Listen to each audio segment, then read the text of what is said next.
Hello, good morning, student. How are you? I am fine. So you. So today topic is about discuss claviceps. आज की जो topic है वो क्या है? क्लेविसेप्स। तो क्लेविसेप्स जो डिजीज उत्पन्न करता है उसको हम क्या कहते हैं?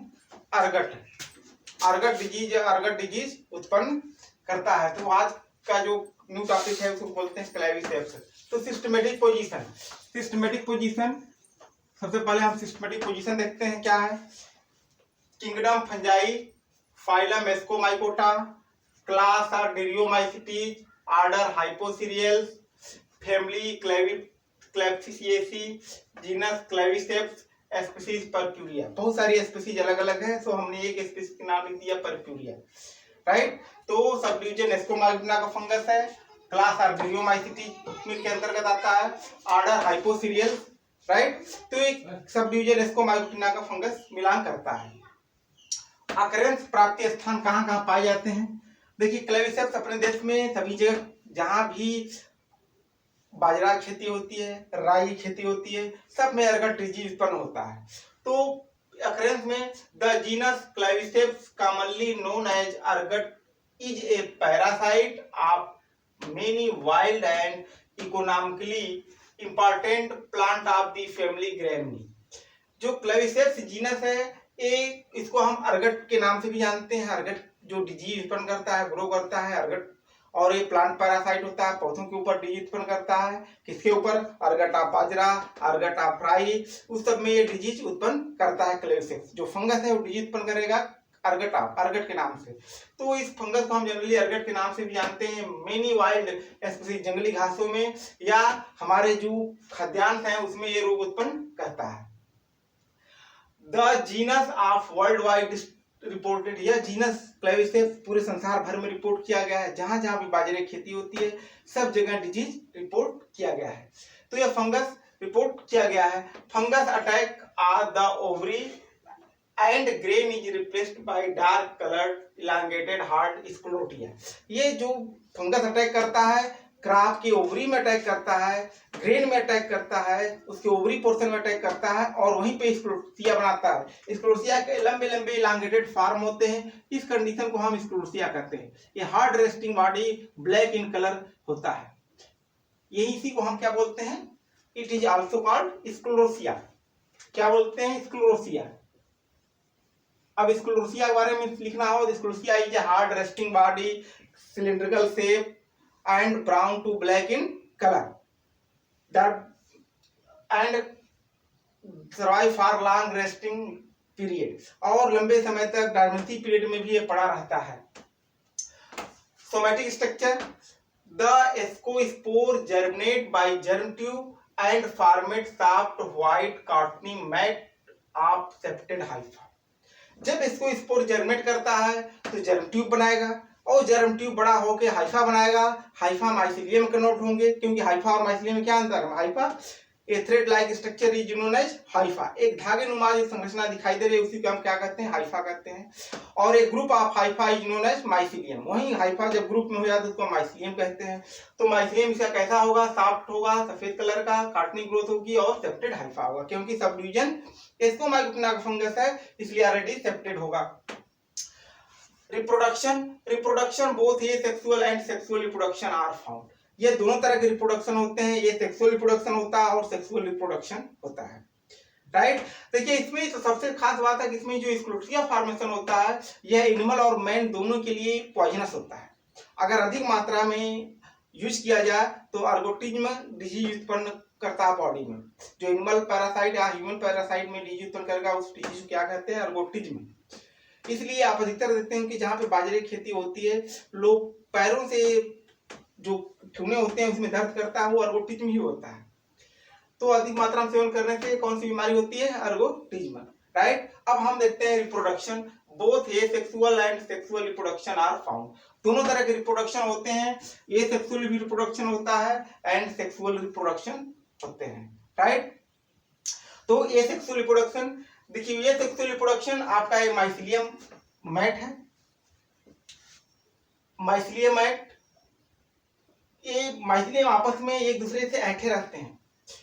उस तरह बहुत सारे माइसिलियम आपस में अटैच रहते हैं, उसी के ऊपर format at the tips of conidiophore. A large number of nucleus, considerable amount of cytoplasm, Golgi body, mitochondria, vacuoles are contain conidiophore. Condia at the format at the tips of conidiophore. यही कोंडिया कोंडियोफोर के ऊपरी भाग पे बनती है, right. Mature कोंडिया drop, जो कोंडिया mature condition में आती है तो वो ड्रॉप हो जाती है, टूट जाती है। अब इसमें कोंडिया जो होते हैं, कोंडिया प्राइमरी, सेकेंडरी या माइक्रोकोंडिया एंड मैक्रोकोंडिया, फिर कई तरह कोंडिया बनते हैं। प्राइमरी बनता है, सेकेंडरी टूट के बस दूसरा बनता है, फिर तीसरा प्राइमरी, सेकेंडरी, टर्टियरी, बहुत सारी कोंडिया बनती जाती हैं। और इस कोंडिया ड्रॉप करता है जो पॉलीसेट लाइक लेयर स्ट्रक्चर दिखाई देते हैं। इस माइसिलियल मैट को हम पॉलीसेट लाइक लेयर भी कहते हैं। और उसके ऊपर कोंडिया फॉर्मेशन होता है, कोंडिया कोंडियोफोर के ऊपर बनेगा। मैच्योर कोंडिया ड्रॉप कर जाता है, और ड्रॉप करेगा तो जैसे मधुमक्खी के छत्ते से शहद टपकता है, उसी तरह हनी ड्यू की तरह ये टपक के गिर जाता है। और इंसेक्ट इसको भी ट्रांसमिशन कर देते हैं, जैसे इंसेक्ट कोई बैठा शहद की तरह समझ के इसको शहद ट्रांसमिशन कर देता है, या बाय एयर कोंडिया ट्रांसमिशन होती है। तो mature conidia transmitted by air. Each conidia oval, uninucleate and brown in colour. एक कोंडिया जो होती है यूनिन्यूक्लिएट होगी, यूनिसेलुलर होगी, ब्राउन कलर की होती है।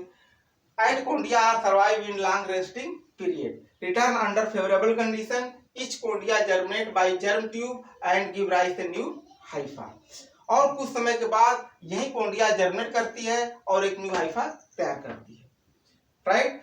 माइसिलियल मैट स्ट्रक्चर बनेगा, पॉलीसेट लाइक स्ट्रक्चर कहते हैं। उसके ऊपर कोंडियोफोर का निर्माण होगा, कोंडियोफोर के टिप पे ऊपरी भाग पे कोंडिया बनेगा।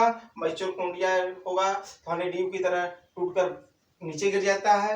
Each conidia oval, uninucleate, unicellular होते हैं। फिर कोंडिया जर्मिनेट करता है और बाय जर्म ट्यूब बनाएगा और धीरे धीरे एक हाइफा बना लेता है, राइट। ये तो रहा ये सेक्सुअल रिप्रोडक्शन। अब हम सेक्सुअल रिप्रोडक्शन देखते हैं, राइट। नंबर 2 क्या है? Sexual reproduction. सेक्सुअल रिप्रोडक्शन जो डिजीज उत्पन्न करता है, अर्गट ऑफ राई, अर्गट ऑफ बाजरा, ग्रेन में रिप्लेस्ड, उसके ओवरी में रिप्लेस्ड हो जाता है और ये स्क्लोटिया बनाता है। यही डॉर्मेंसी पीरियड में यही माइसिलियल मैट जब सूख जाता है तो स्क्लोटिया जैसे दिखाई देने लगता है। जब तक गहरा रहता है इसमें से कोंडिया कोंडियोफोर बनते हैं, बाहर गिर जाते हैं। ड्राई कंडीशन में जब आता है तो धीरे धीरे ये स्क्लोटिया फॉर्म में कन्वर्ट हो जाता है। Each sclerotia hard resting body, black in color, cylindrical in shape. Mature condia drop या fall underground and survive a long resting period. Return under favorable condition. Each sclerotia germinate and formed stroma. Stroma is spherical in shape and छत्ते नुमा जैसे structure दिखाई देता है। जब कोई sclerotia germinate करता है तो स्ट्रोमा बनाएगा। अब इसी स्ट्रोमा के अंदर male organ and female organ, male organ are called antheridium while female organ are called ascogonium. Both organ are develop on the same hypha. A large number of nucleus, considerable amount of cytoplasm, Golgi body, mitochondria are contain male and female organ.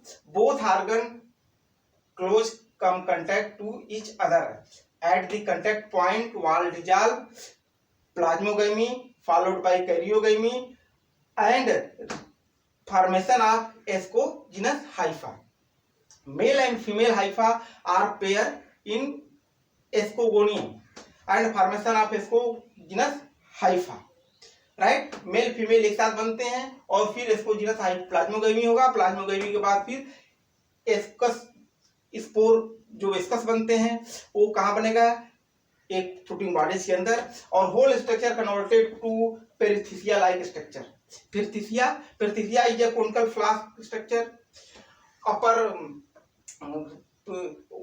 Mouth part is called ostiole. In perithecia produce many ascus, each ascus produce ascospore. Paraphysis में also भी present. Paraphysis के अंदर present रहते हैं। Work of paraphysis क्या है? Protection of the sky. दो sky के आपस में लड़ने से बचाने के लिए बीच बीच में पैराफाइसिस पाया जाता है। फिर जब a later stage after some time ascus are mature, then cleistothecia wall are या then perithecia wall या wall open by ostiole and ascus are liberated. Each ascus cylindrical in shape. Cylindrical in shape. In ascus ascospore are mature, then ascus wall are break and ascospore are liberated. Each ascus produce 2 minimum spore and maximum 8 ascospore. Right, कम से कम 2 spore बन सकते हैं और अधिक से अधिक 8 spore बन सकते हैं. After breaking ascus wall breaking, so ascospore are liberated. Return under favorable condition, ascospore germinate by germ tube and give rise a new hypha. और कुछ समय के बाद जब उनके लिए मौसम अनुकूल होता है तो वही ascospore germinate करते हैं और फिर एक न्यू हाइफा तैयार करते हैं. यही कंटिन्यूस लाइफ साइकिल इसमें चलती रहती है. तो गाइस, आज का जो टॉपिक है, प्रेजेंट जो टॉपिक हम कर रहे हैं उसको क्या कहते हैं, क्लेविसेप्स. क्लास आर्बोरियोमाइसीटी के फंगस है, ए जीनस क्लेविसेप्स है. जो डिजीज उत्पन्न करता है उसको अर्गोटिज्म डिजीज कहते हैं. किसमें करता है? ह्यूमन एंड एनिमल में. और जो प्लांट में डिजीज उत्पन्न करता है उसको हम अर्गट के नाम से जानते हैं. अर्गट ऑफ राई, अर्गट ऑफ बाजरा.